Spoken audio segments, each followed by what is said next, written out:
Countdown Season 1 Finale Review.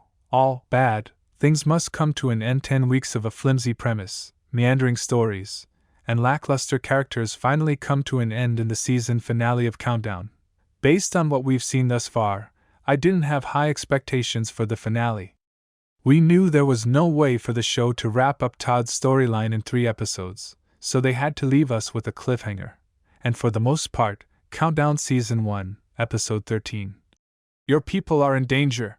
Plays out just as one would expect. However, it packs a few surprises. Countdown Season 1 Episode 13 for ardent fans, some hanging storylines need resolution. In fact, many questions need answers. We know that Todd does have a significant plan in the works that involves taking out the Governor of California and the President of the United States. However, the question becomes why? Given his politics, which is not politics but curated rage bait, he doesn't need many reasons to kill them. If you were convinced that killing a governor and president was the only way to free yourself from some form of slavery while breaking up a cabal of pedophiles who feast on aborted fetuses in their sex orgies, then that's reason enough. And all signs point to Todd being brainwashed by the radio show he so religiously listens to. However, there must be a deeper reason.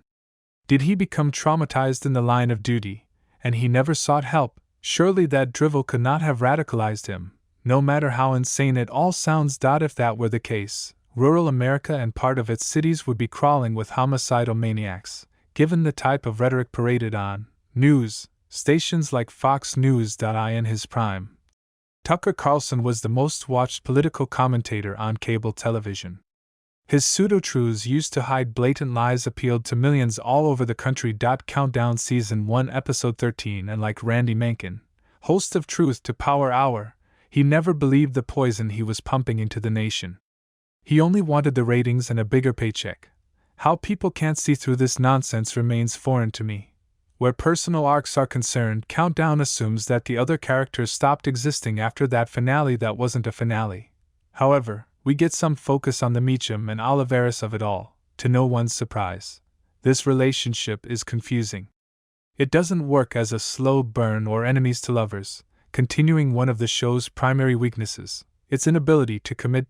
Countdown Season 1 Episode 13. Like most arcs in the episode, we're left wondering what is going on between the two. Do they like each other, or is it that they have great banter, which can be mistaken for chemistry?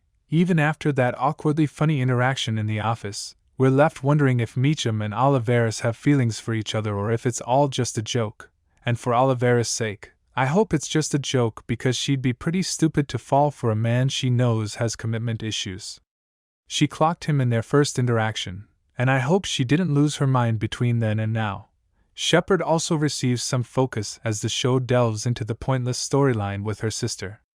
Until now, I have no idea how that was important to the story, but not all arcs, especially personal ones, need a huge endgame in mind. Countdown Season 1 Episode 13. Still, for a show as weak as this, it doesn't have the luxury of adding pointless storylines. With Belle and Fee now, their personal arcs ended a long time ago. Doing anything because something must be done overall. This finale feels like a pathetic attempt at baiting us into watching Season 2. The story doesn't progress despite a sporadic collection of some thrilling scenes. I have already made up that I won't be tuning in for Season 2. And if curiosity gets the better part of me, like it usually does, I'll watch the season premiere just to know what happens to Oliveras. But as it stands, your people are in danger. Does a terrible job of convincing anyone that the threat to the 2 government officials is dire, let alone urgent. It successfully shows that Todd is brilliant, and he's working towards something, but it makes us feel no rush to find out what that is. Countdown Season 1 Episode 13. The fixes. I was rooting for Countdown to become the next big hit, which is why I'm disappointed the most by its unrivaled ability to fail me consistently. I've been thinking of ways to improve the show, and one of these ideas is to rework the entire show, starting with Todd's storyline as the central arc, rather than Volchek's.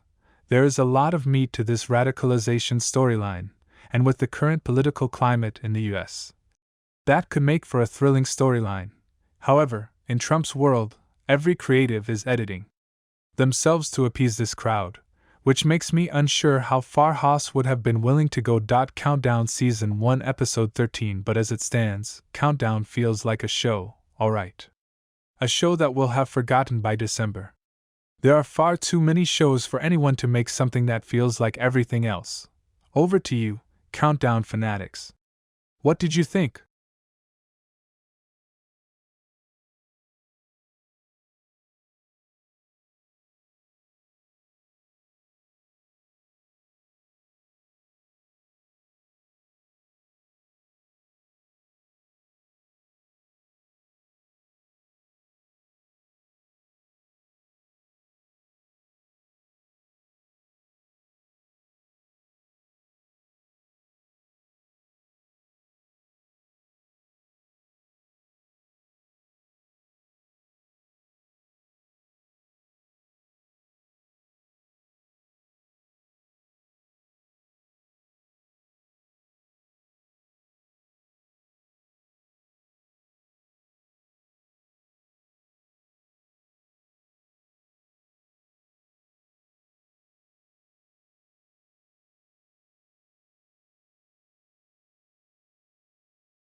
Please don't forget to like, comment, share, and subscribe for more videos. Thanks for watching.